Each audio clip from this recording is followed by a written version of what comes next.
On a London street, Michael Adebolajo and Michael Adebowale did this. Adebolajo tried to behead him. Adebowale hacked at his body.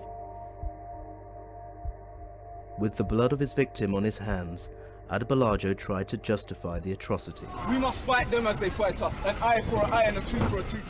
He attended some of our activities. There's no difference between him and many other people who attended our activities. I mean, al-Muhajirun.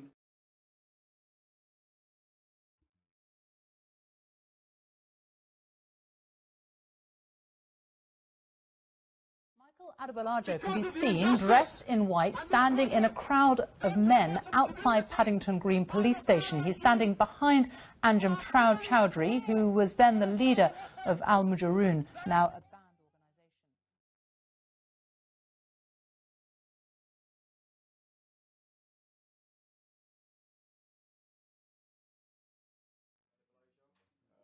organisation. Yeah, Mujahid. Mujahid was a very nice man, in fact. I knew him for a number of years. He attended some of our activities. There's no difference between him and many other people who attended our activities. I mean, al-Muhajirun existed in this country from 1996 until it was dissolved in 2004. And I believe during that period, he was around for a significant amount of time. He attended lectures, went to demonstrations, did just about what any other person who was associated with al-Muhajirun did.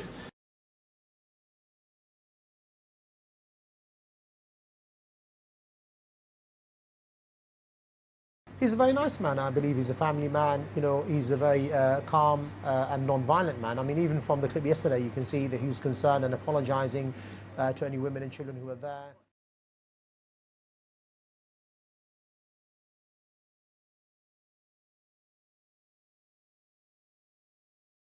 What he said in the clip, which has been played now quite widely, I think not many Muslims can disagree with. We must fight them as they fight us. An eye for an eye and a tooth for a tooth. Are you refusing to condemn what happened because you had a hand in radicalising Michael Adebolajo? If radicalisation is calling for the Sharia, if radicalisation is exposing the British foreign policy, if radicalisation is saying that the Muslims have a right to defend themselves, so I don't have any qualms about that. So you did radicalise him?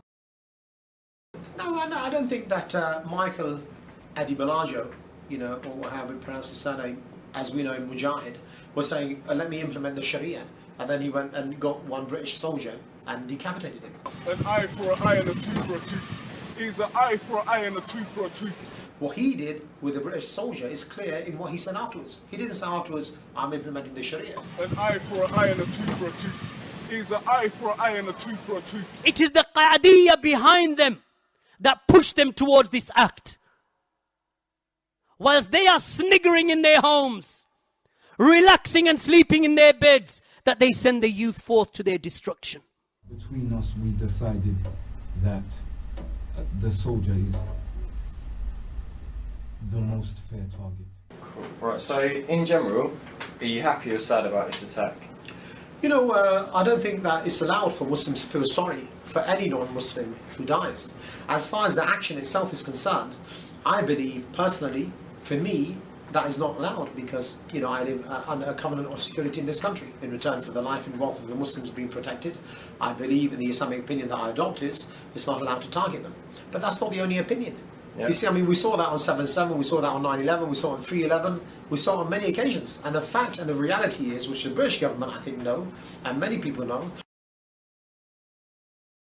and the fact and the reality is, which the British government, I think, know, and many people know, is that Sheikh Anwar al-Awlaki, may Allah bless him, Sheikh Osama bin Laden, may Allah give him paradise, and many other people like Al-Qaeda nowadays, and people like the Shabab in Somalia, and the whole list of people believe that there's absolutely no covenant of security whatsoever in the West. So not only soldiers, but even civilians who've voted for the government, for them, are a legitimate target. Now, that is an opinion out there. That is, opinion based upon the Quran, the teachings of the Prophet, etc. So I can't reject the fact that there is another opinion.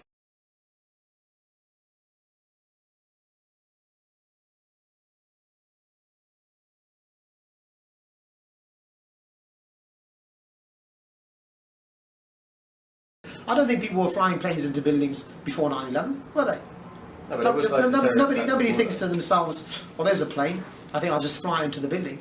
They did it for reasons, didn't they? They did it because there's a war taking place. Well, the point is that in war, people kill each other, and sometimes, there are people who get caught up in it. This is the reality. So how many people would you say would agree with you in the Muslim community throughout the UK? I think in terms of the practicing Muslims, all of them would agree with me. So every single practicing Muslim agrees? I think they cannot disagree with me, because I'm not saying anything other than what Islam says.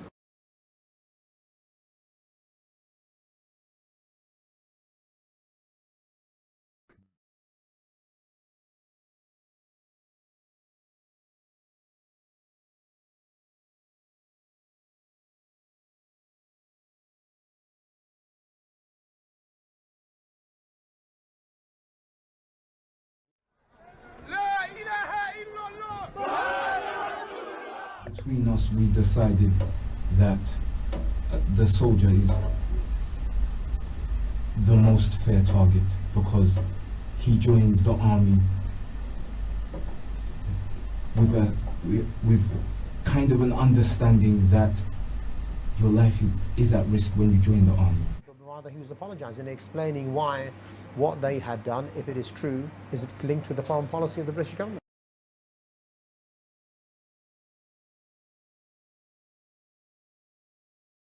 And we saw with 7/7 with Muhammad Siddiq Khan that he said, look, my words are not being heard, therefore I'm expressing them, in a different way. And he was saying, I think, something very similar yesterday. An eye for an eye and a tooth for a tooth. Is an eye for an eye and a tooth for a tooth. That's all I have to say.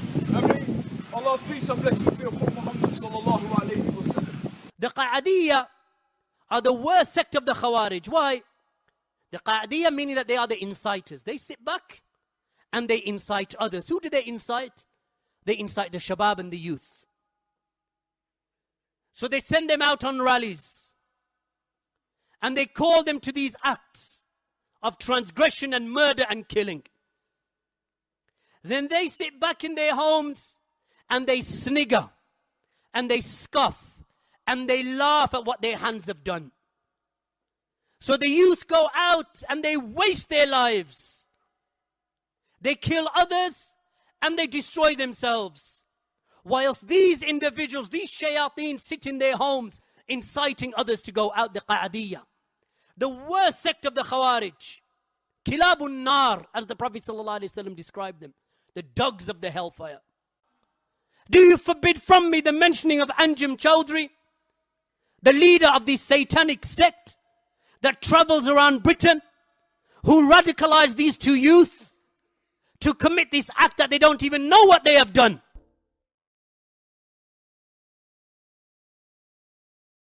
I don't believe they even recognize what they have done in the light of the Kitab and the Sunnah. Because they are ignorant and they do not know. It is the Qa'adiyya behind them that push them towards this act. Whilst they are sniggering in their homes. That there's absolutely no covenant of security whatsoever in the West. So not only soldiers, but even civilians who've voted for the government, for them, are a legitimate target. Now, that is an opinion out there. That is, opinion based upon the Quran, the teachings of the Prophet, etc. So, relaxing and sleeping in their beds, that they send the youth forth to their destruction. Do not be deceived. May Allah subhanahu wa ta'ala protect our societies from these Khawarij, from these enemies of Allah. These enemies of the Sunnah, these enemies who their forefathers killed the Sahaba. And in our times that they are killing innocent people. And in this time they are breaking the contracts. May Allah subhanahu wa ta'ala destroy them. And may Allah subhanahu wa ta'ala kill their da'wah. And kill those individuals who are behind them, carrying the da'wah of the Khawarij, the Qa'adiyya.